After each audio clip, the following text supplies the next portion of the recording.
और ये आंदोलन बहुत ये था, सौभाग्य से मुझे भी उन्होंने इनवाइट किया था एड्रेस करने के लिए।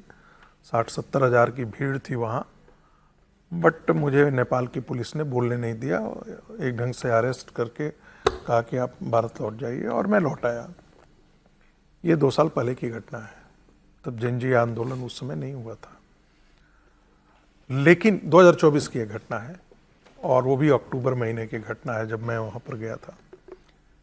इसी बीच में नेपाल के जो हिंदू राष्ट्र के मामले को जो बात लोग देख रहे थे, उनका कहना था अमेरिका और यूरोपियन कंट्री लगी हुई है कि किसी भी तरीके से यहाँ पर उसका डीप स्टेट सत्ता तख्ता पलट करे और अपने मन मुताबिक सरकार बनाए।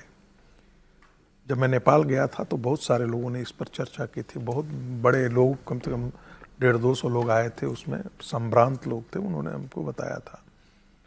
मैंने यहाँ सूचना भी दी थी और बड़े लोगों के साथ संपर्क में भी था कि ऐसी ऐसी घटनाएं वहाँ पर चल रही हैं, और वो कह रहे थे कि आने वाले दिनों में मुस्लिम फैक्टर इतने वहाँ पर मॉस्क और मदरसे खड़े हो रहे हैं कि आने वाले दिनों में जो बांग्लादेश से बंगाल में हो रहा है, जो बिहार के सीमांचल एरिया में हो रहा है, वही आने वाले दिनों में नेपाल में होने वाला है।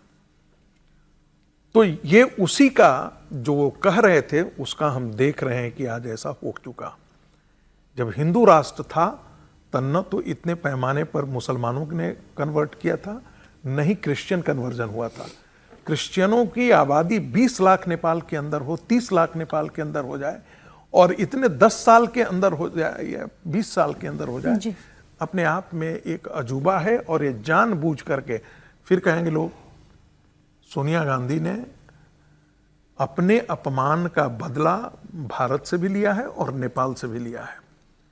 हिंदू राष्ट्र का तख्ता पलट में उस समय की भारत की सरकार, मनमोहन सिंह की सरकार भी उसके हिस्सेदार थी अपरोक्ष तौर पे।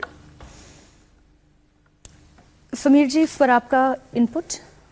नहीं, मुझे लगता है कि एक अलार्मिंग सिचुएशन है जो नेपाल में हो रहा है। ये मतलब भारत के लोगों को इसका एक संज्ञान लेना चाहिए कि नेपाल जैसे राष्ट्र में इस तरीके से जो बवाल हुआ है, और वहाँ तो इतनी संख्या में नहीं है, वो तो वैसे भी हिंदू राष्ट्र माना जाता रहा और हिंदुओं का एक बड़ा वर्ग है वहाँ पर, तो एक मुट्ठी भर लोगों ने जिस तरीके से पूरा अराजक स्थिति उत्पन्न कर दी और पूरे नेपाल को जिस तरीके से बंधक बना लिया है कि कर्फ्यू लगाना पड़ रहा है, बालन शाह को आकर राष्ट्र के नाम संबोधन करना पड़ रहा है और लोगों से कहना पड़ रहा है कि आप शांति रखो, और उसके बाद भी लगातार वहाँ पर हंगामा शुरू है और यह बढ़ गया है। लगभग आधा नेपाल इसके कब्जे में आ चुका है इस तरीके से।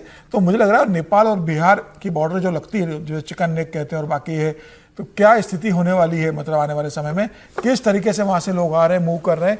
बिहार की सरकार को भी और बिहार के लोगों को भी अलर्ट रहने की जरूरत है, और जो भी बॉर्डर स्टेट उन्हें अलर्ट रहने की जरूरत है कि आने वाले समय के लिए संकेत है कि भाई अभी भी समय है, सुधर जाओ, वरना जो नेपाल में हो रहा है।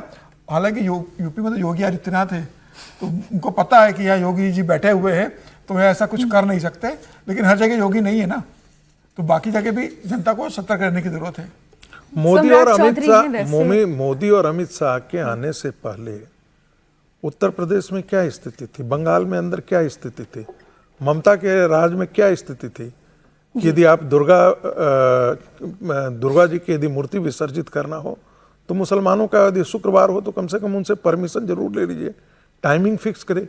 ये दुर्दशा तो बंगाल की हो गई थी। और ये कैसे हुआ? क्योंकि वहाँ मुसलमानों की आबादी बढ़ी, और जब आबादी बढ़ती है तो नैरेटिव भी बदल जाता है, सांस्कृतिक विमर्श भी बदलता है।